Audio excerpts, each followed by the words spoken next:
It's the first renderings of what we're doing.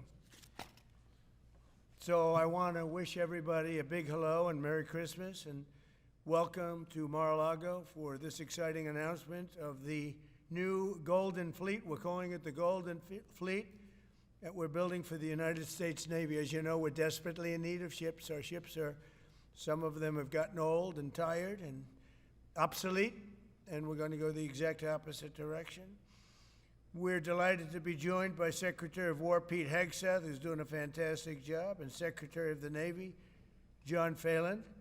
Marco Rubio is here, who gave a great few words toward the end of last week. He spoke for a couple of hours on what a good job we're doing, which is true. As Commander-in-Chief, it's my great honor to announce that I have approved a plan for the Navy to begin the construction of two brand new, very large, the largest we've ever built, battleships. You know, you used to build the Iowa, the Missouri, the Wisconsin, the Alabama, many others. We had big battleships. These are bigger, but they will have 100 times the, they'll be 100 times the force, the power, and there's never been anything like these ships. These have been under design consideration for a long time, and it started with me in my first term, because I said, why aren't we doing battleships like we used to? And these are the best in the world. They'll be the fastest, the biggest, and by far 100 times more powerful than any battleship ever built. So if you look at the Iowa, the Missouri, Wisconsin, Alabama, and others, but they were similar in size, some a little bit bigger than the others, but if you take the biggest one, it's 100 times more powerful. They're longer by a little bit, but and they're bigger ships, but they hold much more. They use the word lethality. Battleships are the largest, sturdiest, and most heavily armed vessel built specifically for naval combat. While America has built many new warships over the years, they've tended to be smaller and much smaller, and not conducive to where we are and where we're going, and peace through strength.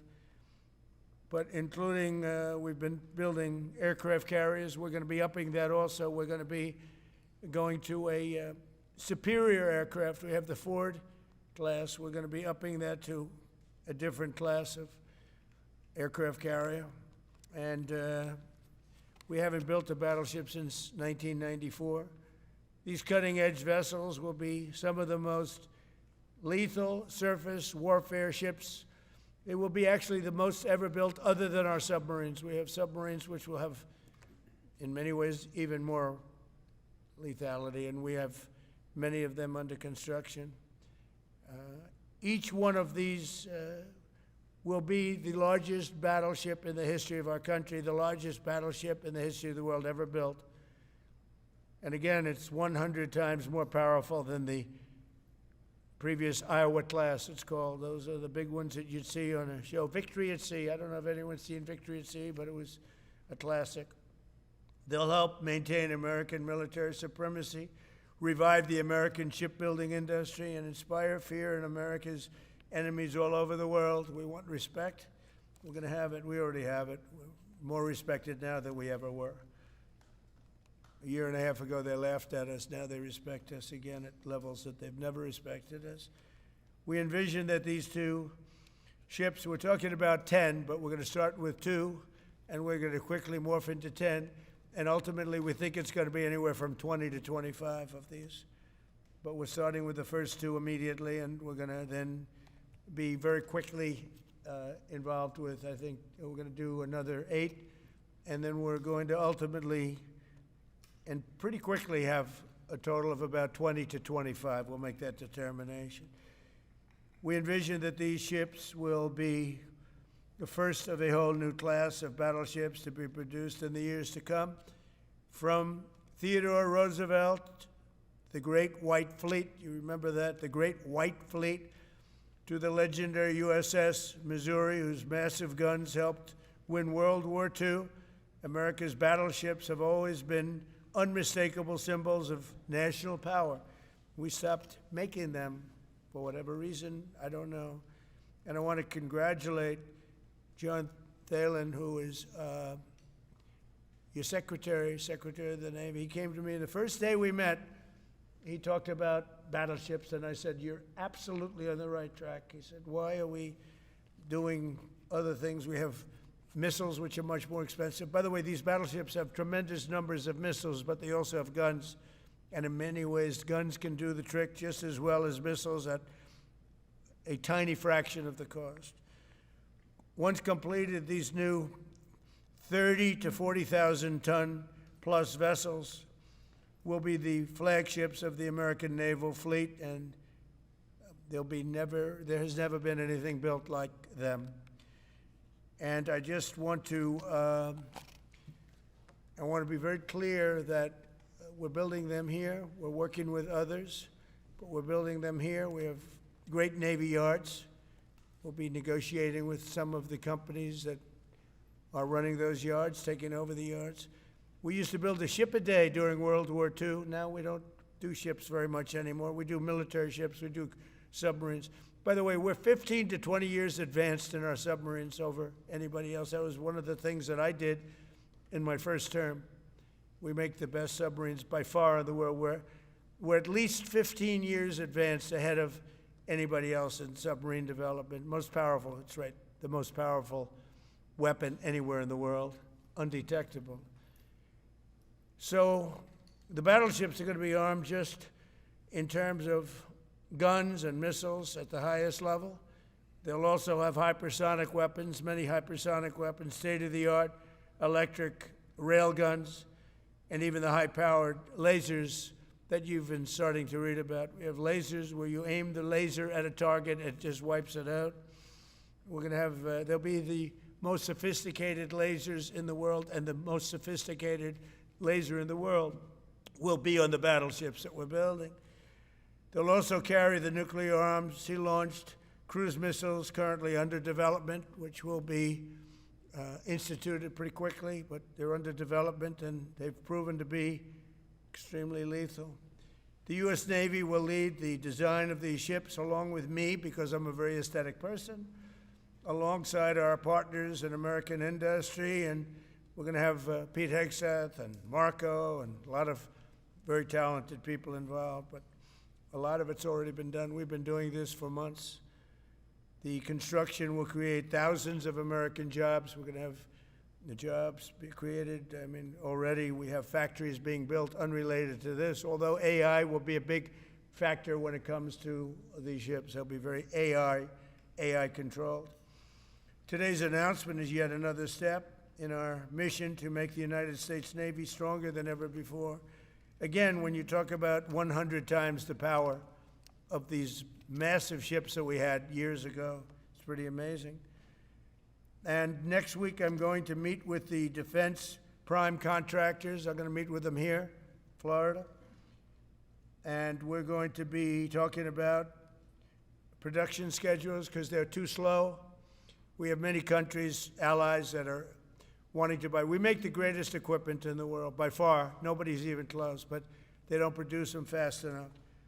So we're going to be meeting with them to talk about the production schedules. We're going to have strong production schedules. And the only way they're going to be able to do that is to build new plants. Even with the F-35, we have many people who want the F-35 fighter jet, and it takes too long to deliver them to allies or to ourselves. It takes too long. The only way they're going to be able to deliver them is if they build new plants. They don't want to build new plants because that's expensive. So we're going to be discussing production schedules. We're going to be discussing CapEx spending. We'll be discussing the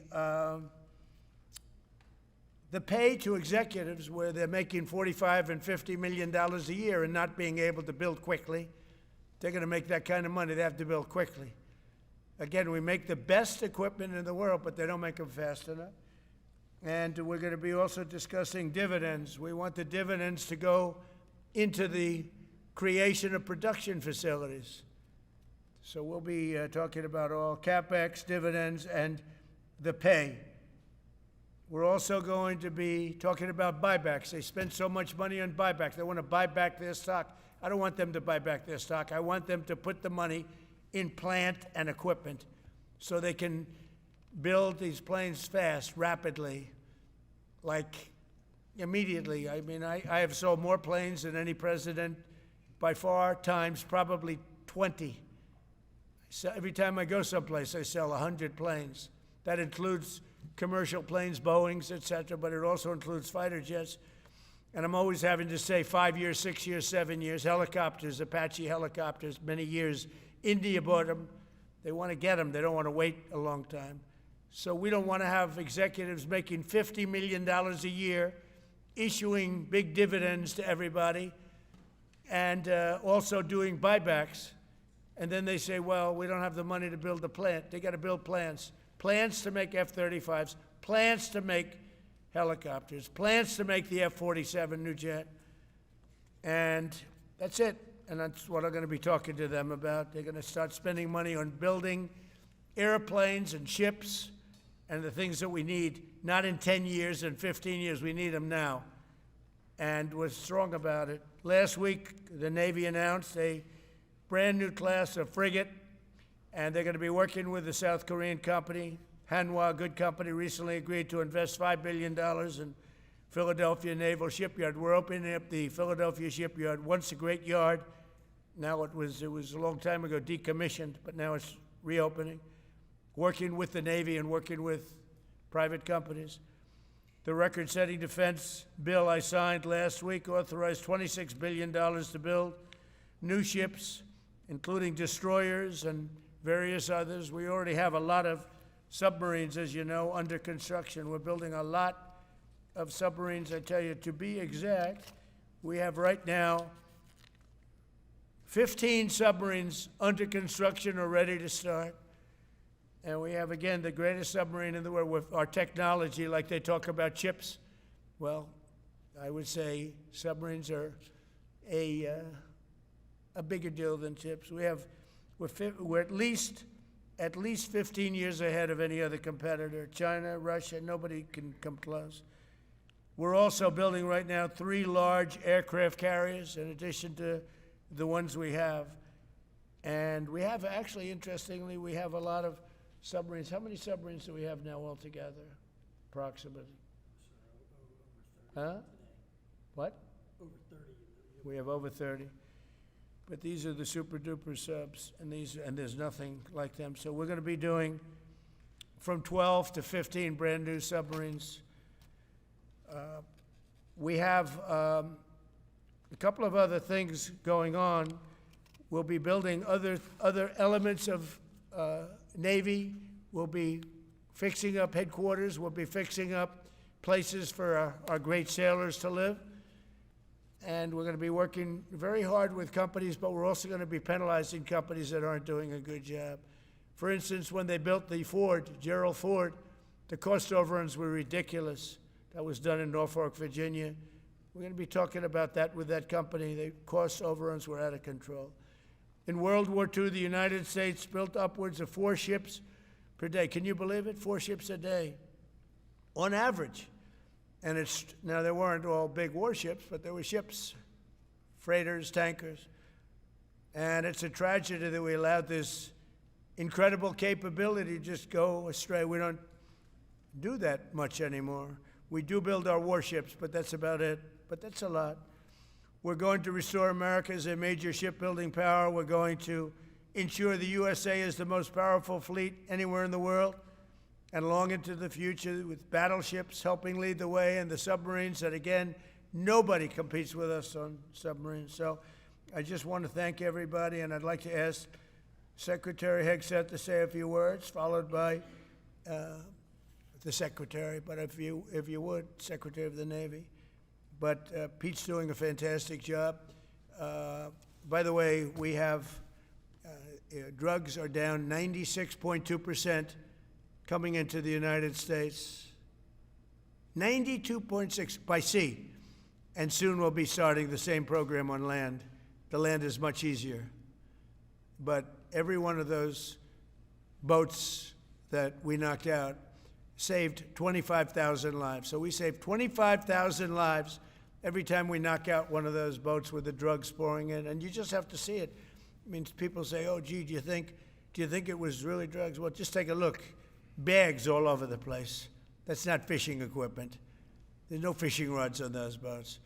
They move fast. When you see a boat with 4 engines or 5 engines on, going 40, 50 miles an hour, well, they get hit. We save 25,000 lives every single time we knock out a boat. And it's over 96% stopped by sea. We're trying to figure out who the other 4% are, frankly. And we're going to have the same success, but even quicker, because it's much easier on land. If they want to come by land, they're going to end up having a big problem. They're going to get blown to pieces, because we don't want our people poisoned.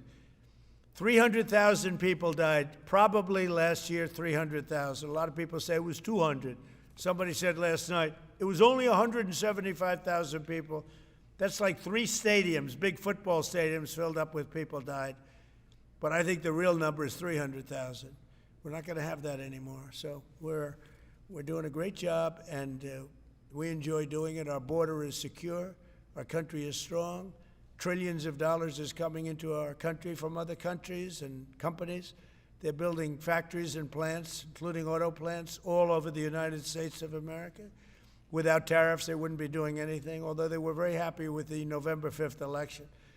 But it's only because they want to avoid paying tariffs that they're all coming in. And again, the biggest number was $3 trillion in history. That was China many years ago.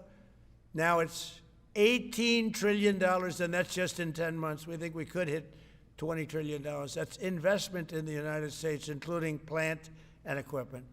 So thank you very much, and I'll ask Pete to say a few words, and then John. And if you have any questions, we'll take them. Thank you.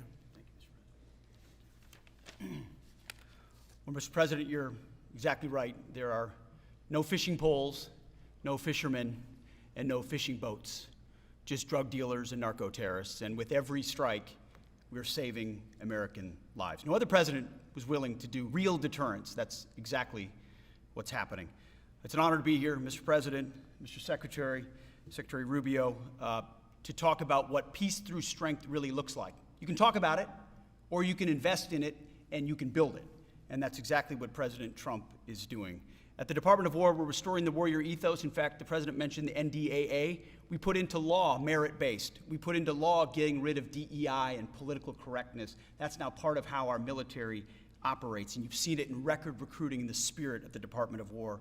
We're rebuilding the military. President Trump did it once. He's doing again with historic investments today in shipbuilding, and we're reestablishing deterrence, whether that's at the border, whether it's through Golden Dome, what happened with Midnight Hammer and what Iran found out, those drug boats, and of course the Houthis opening up the shipping lanes. American strength is back on the world stage. And the announcement of the Golden Fleet, anchored by new battleships, the biggest and most lethal ever, accomplishes all 3 of those things and marks a generational commitment to American sea power.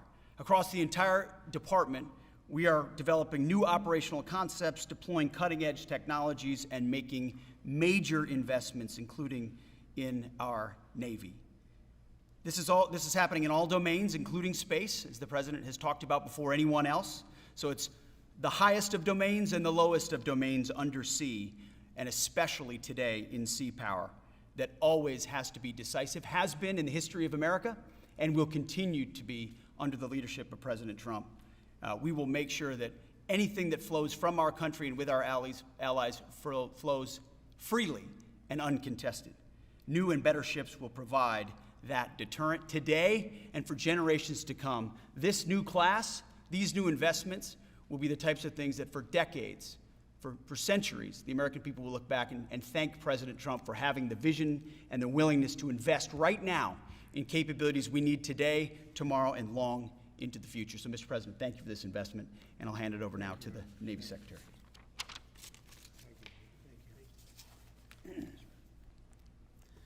Mr. President, Secretary Hegseth, Secretary Rubio, thank you for being here on a very consequential day.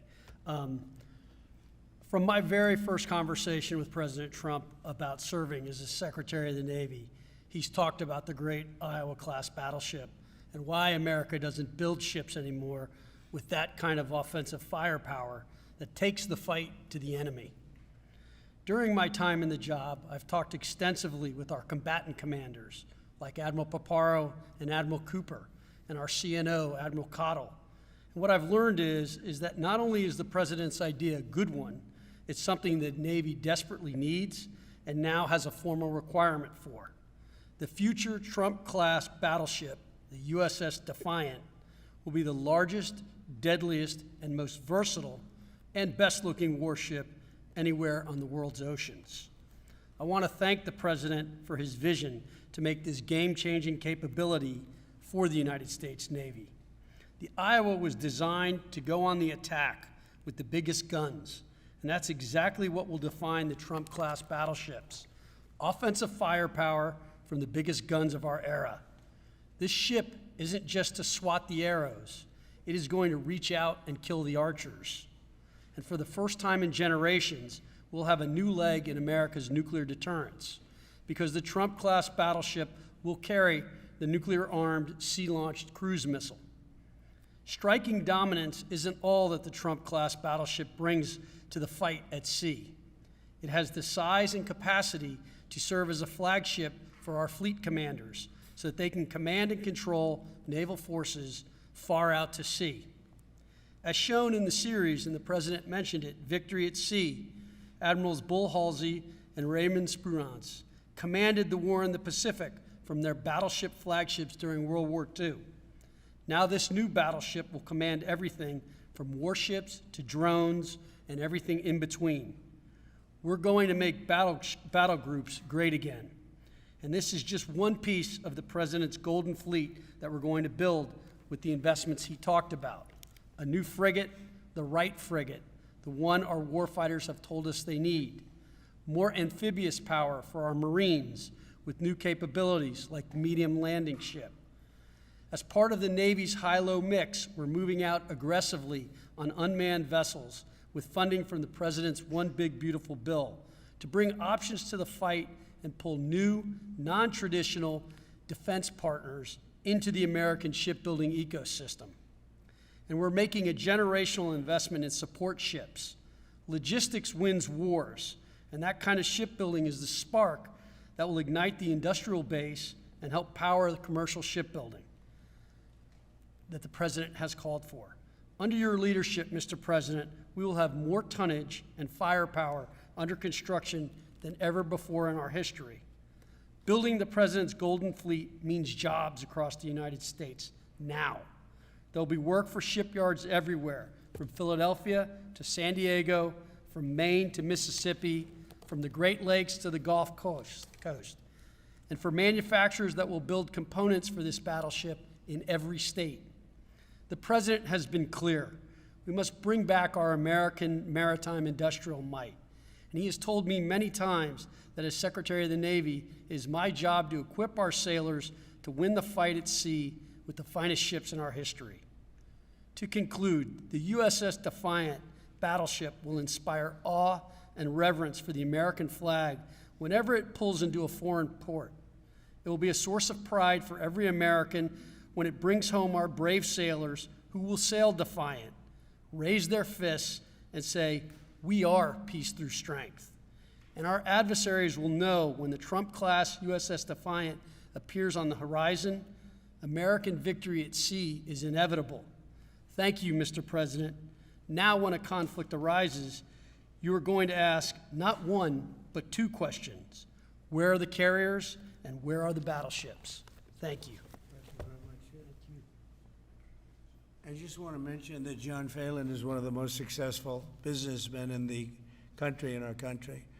It's been a tremendous success, and he wanted to do this, and for nothing. He's taken probably the largest salary cut in history, but he wanted to do it. He wants to rebuild our Navy, and you needed that kind of a brain to do it properly. So I just wanted to give you a little information on him, which is probably enough, but one of the most successful men in the country, and he's that because he understands it, and he understands finance in addition to what we're talking about.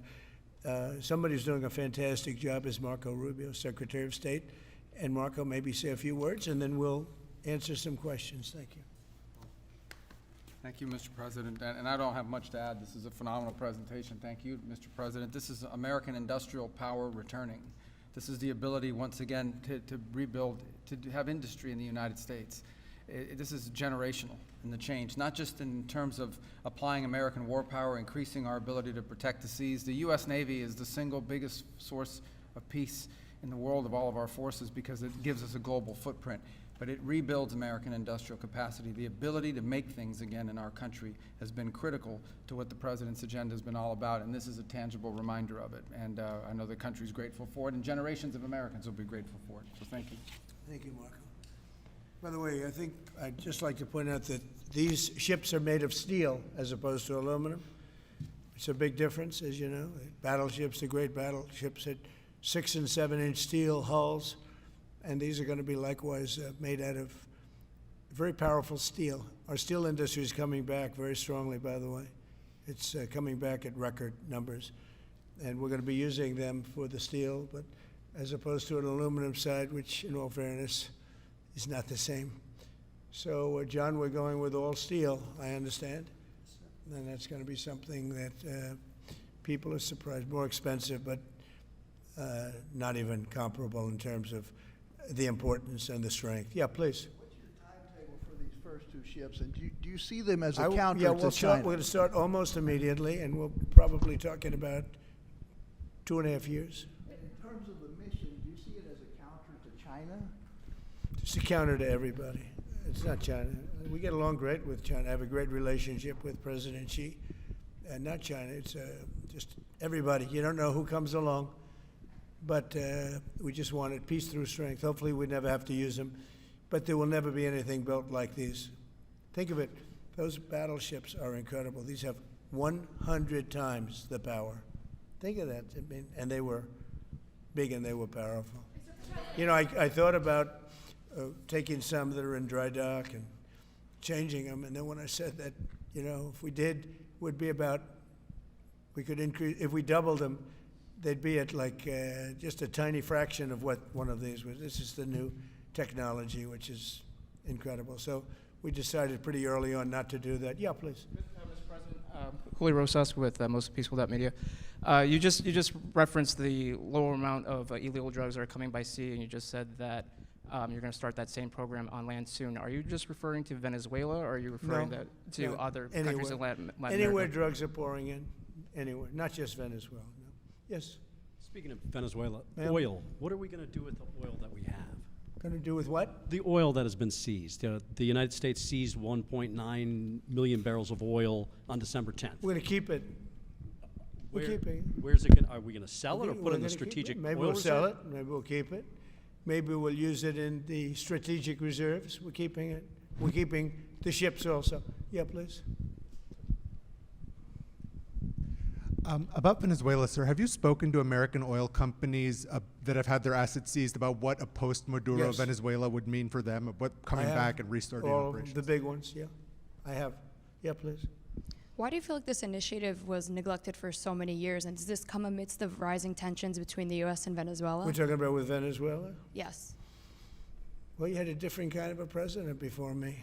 They didn't mind being ripped off. They didn't mind being robbed. They didn't mind drugs pouring into our country. They didn't mind the jails of Venezuela and Trinidad being emptied into the U.S., where they take over Colorado and other places. I do mind. So you had a different kind of a president. I hope people are enjoying it because we've never been respected more than we are now. Yeah, please. Thank you. Thank you, Mr. President. Were you surprised by the number of photos of Bill Clinton in the Epstein files? And can you commit to their By full... what? And were you surprised by the number of photos of Bill Clinton in the Epstein files? And can you commit to their full release by the end of the year? Some of the victims were protesting that too many of them were redacted. I know there are a lot of people that are angry about all of the pictures of other people, you know, but I think it's terrible. Look, I like Bill Clinton. I've always gotten along with Bill Clinton. I've been nice to him. He's been nice to me. We've always gotten along. Respect him. I hate to see photos come out of him, but this is what the Democrats, mostly Democrats, and a couple of bad Republicans are asking for. So they're giving their photos of me, too. Everybody was friendly with this guy. either friendly or not friendly, but they, you know, he was around. He was all over Palm Beach and other places. The head of Harvard was his best friend, Larry Summers, and Bill Clinton was a friend of his. But everybody was. I actually threw him out of Mar-a-Lago, and as a person that was in Mar-a-Lago, I threw him out. This is Mar-a-Lago. It's the hottest place I think it's the hottest place in the world, but it's the hottest place in Florida. And everybody would come here. He'd come here. We actually threw him out. But no, I don't like the pictures of Bill Clinton being shown.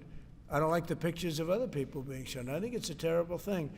I think Bill Clinton's a big boy. He can handle it. But you probably have pictures being exposed of other people that innocently met Jeffrey Epstein years ago, many years ago, and they're, highly respected bankers and lawyers and others, and they'll end up, because of guys like Massey, who's a real lowlife, whose polls are down to about 9%, by the way, in the great state of Kentucky. If you look at Kentucky, Kentucky is such a great place, but I don't know, they've got a couple of people on there that are very strange in terms of leadership, but Massey's a loser, and he likes it, and that he works with the Democrats. He's just being used by the Democrats, because what this whole thing is with Epstein is a way of trying to deflect from the tremendous success that the Republican Party has. Like, for instance, today we're building the biggest ships in the world, most powerful ships in the world, and they're asking me questions about Jeffrey Epstein. I thought that was finished. I believe they gave over 100,000 pages of documents, and there is tremendous backlash. It's an interesting question, because a lot of people are very angry that pictures are being released of other people that really had nothing to do with Epstein, but they're in a picture with him because he was at a party, and you ruin a reputation of somebody. So a lot of people are very angry that this continues. A lot of Republicans are angry because of the fact that it's just used to deflect against a tremendous success. Look, we have $18 trillion coming into our country. We have, I believe, we're going to have the most successful economy in history. We inherited a mess. Now prices are coming way down. Gasoline is less than $2 in some states, $1.99, $1.97, $1.95 a gallon. $1.95. Think of that. A gallon. Nobody ever thought they'd see that. They don't want to talk about that. They want to talk about Epstein. And the problem is a lot of Democrats are being caught up in the web, like Larry Summers. Larry Summers was the head of Harvard. He's now been forced to resign from every board he's on, and he was thrown off the Harvard board. Now, he was at Epstein's Island a lot. I wasn't. I never went there, by the way. But fortunately, it's nice. But I never went there. But a lot of people did go there. But instead of talking about the battleships, or instead of talking about most favored nations drugs, we're bringing down drug prices like at a level that has never even been thought of, by thousands. Think of it, by 1,000%, by 1,200, 1,300, 1,400% in some cases. A drug that sells for $10 in London is costing $130 in New York. We're bringing it down to $20, and they're going to go up to 20. So they're going from 10 to 20, which is a doubling. It's a doubling. That's a lot, but it's a doubling. But we're going down to 20. So we're going down, if you can do your own math, but it's 2,000%, 3,000%. It's pretty amazing. And the New York Times had a story about it, a small story, way in the back of the paper. It's the single biggest thing to happen with respect to drugs probably in 50 years. It's never been anything like this. In my first term, I was able to get drug prices down 0.25%. It's the first time in 28 years that they went down. 0.25%. I was so proud of myself. Now we're doing them 2,000%, 1,500%, 1,200%. That pill that sold for $130 will now be selling, as an example, for $20, because the rest of the world took advantage of us. Without tariffs, I could have never done it. I called up the heads of the countries. As an example, France, I spoke to a very good man, President Macron of France, and I said, Emmanuel, you have to raise your drug prices. He said, no, we will not do that. I said, you have to. He said, no, I don't want to do that. Look, you're asking me for it to go to $10 to $20. You're going to come way down to 20. We don't want to do that. Now, in all fairness, no other president even tried. But if they did try, there was actually a fake story in stupid USA Today. I didn't even think they'd make it anymore. I haven't. But I saw a story where Biden was trying to do this. Biden never tried to do it. Biden didn't know he was alive. He never tried to do it. But they're taking it from $10 to $20. So he would say, and the other leader said the same thing. No, we won't do it. I said, no, you're going to do it 100%. They said, nope, we're not doing it. We're not going to double our price. Because, again, if you go from $10 to $20, they're doubling their price. We're coming down, though, from $130 to $20 because we're going to get the lowest drug prices in the world. Whatever the lowest price is called favored nations. We're going to have the lowest price. So I said, no, you're going to. No, I will not do this. Politically, it's unacceptable. I said, Emmanuel, you're going to do it 100%. Please accept it now. Be nice. You're going to do it 100%. No, I will not. I said, yes, you are. He said, why do you keep telling me I am when I'm not? Because if you don't do it, I'm going to put a 25% tariff on everything France sells into the United States of America. And that's approximately 20 times more than I'm asking for with respect to drug prices. He said, I see. I agree to do it.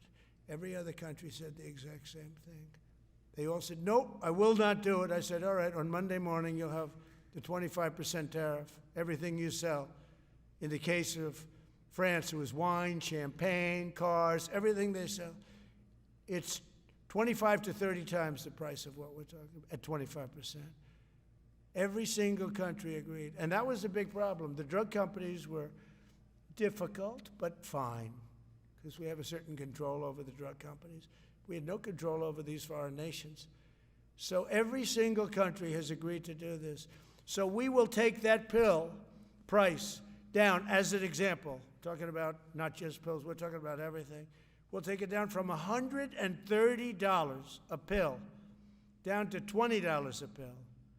And the rest of the world will take it from $10 a pill up to $20. It's the biggest thing ever to happen, and it's covered, barely covered in the New York Times because it's a fake newspaper. Yeah. Mr. President, on shipbuilding, how is the administration plan to ensure that there's sufficient workforce availability as you're producing these ships? Could you speak up? How does the administration plan to ensure there is sufficient workforce availability as you're producing these ships? We're going to have it. We're going to have tremendous workforce availability. We're also going to have robots helping us. We're going to have a lot of robots helping us because we need it. And because we're going to town, we're building a lot between the AI and the auto plants. So we're going to need robots. We're going to have robots, but that's going to help us. We're going to have tremendous workforce. And in order to operate you're always going to need people. You know, you could have robots, but you're going to have to get somebody to start those robots, and you're going to have to improve the robots. But we're going to have robotic factories plus manpower. So we're going to have enough. We're going to need the help of robots and other forms of, I guess you could say, employment. We're going to be employing a lot of artificial things, but the beauty is we're going to have more jobs than we've ever had. Just so you know, a number came out the other day. We have more jobs right now in the United States. More people are working right now in the United States than at any time in the history of our country. Think of that. Pretty amazing. So we'll have the help of, mechanical help, if you want to call it that, but we'll have tremendous employment. They'll be paid a lot of money. They'll do better than they ever did. Okay? Yeah. Some may have been expecting a different kind of announcement today, hearing your Secretary of War and Secretary of State here. You mentioned strikes on land in Venezuela more than 15 times, even now, just in your recent remarks. Why should Maduro take your threats seriously? And he can do whatever he wants. What's your end game? Maduro? What's your end game? There's no answer. He can do whatever he wants. I mean, we have a massive armada formed, the biggest we've ever had, and by far the biggest we've ever had in South America. He can do whatever he wants. It's all right. Whatever he wants to do. If he wants to do something, if he plays tough, it'll be the last time he's ever able to play tough. But they sent their prisoners into us. They sent people from jails and prisons. They sent people from mental institutions and insane asylums into the United States, just walked right in because Biden had an open border policy. What the Biden administration did to our country can never be forgotten. They took in millions and millions, 25 million people over the course of 4 years. Many of those people were murderers and drug dealers, prisoners, rough prisoners. 11,888 murders. More than half of them killed more than one person. They came into our country. Now, I spoke to Christine Noem today. I spoke to Tom Homan today. He came down to see me. And we had a great meeting. They've done an amazing job. We're getting them out. We're getting them out very fast. But this should have never happened. But Venezuela was Venezuela took advantage of the open borders that Biden created more than any other country. Tren de Aragua, we had gangs all over. Look, I mean, you have a very weak governor in Colorado. Look what happened in Colorado, where they would occupy apartment houses. And he didn't want to do anything about it because he was scared. Any other questions? Yeah, go ahead, please. So in response to the United States taking sanctioned oil from Venezuela, Colombian President Gustavo Petro criticized the United States by saying, well, the Southwest is stolen land and that it should be returned to Latin America. I just wanted to know what your response to that is. Well, he has to watch because, you know, he's got drug factories. They make cocaine in Colombia.